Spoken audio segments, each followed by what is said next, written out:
Bonjour, nouvelle semaine, nouvelle journée, nouvelle actualité. Débutons avec ce gros titre assez sinistre à la une de l'Humanité. On apprend sans surprise que par grand froid, ce ne sont pas les basses températures qui font des victimes, mais la pauvreté. 5 personnes ont succombé à la rudesse de l'hiver ce week-end, dont 2 SDF. À la une du Figaro, Nicolas Sarkozy une nouvelle fois en compagnie d'Angela Merkel. Ils ne se quittent plus. Les deux leaders politiques vont s'exprimer ce soir à la télévision française. La chancelière allemande soutient le président sortant et il en a besoin si l'on en juge par le sort que lui fait Libération. Le quotidien nous informe que les classes populaires jugent l'avoir assez vu. Le Parisien nous offre peut-être la clé de ce désamour. La mauvaise surprise de l'impôt sur le revenu, il va augmenter. Et ce sont les tranches les plus basses qui acquitteront la hausse la plus forte. Aïe aïe aïe. Ironie du sort, la une de Métro vise justement les classes moyennes que l'on présente comme les futurs arbitres de l'élection présidentielle.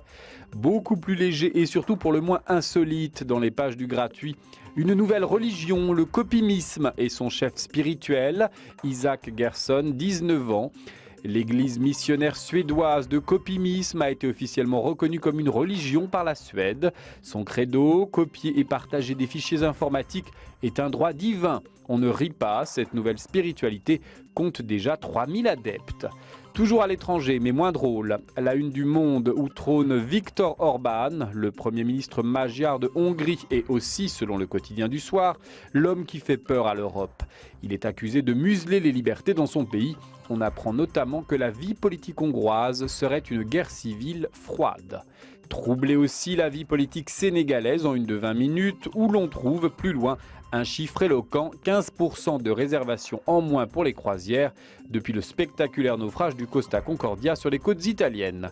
Enfin, notre image du jour, c'est Tony Parker en plein effort. Le meneur de jeu des San Antonio Spurs vient d'entrer dans la légende de son équipe avec 4477 passes décisives. C'est un record. On est ravis pour lui. Voilà, c'est tout pour aujourd'hui. Bonne journée, bonne semaine. À demain.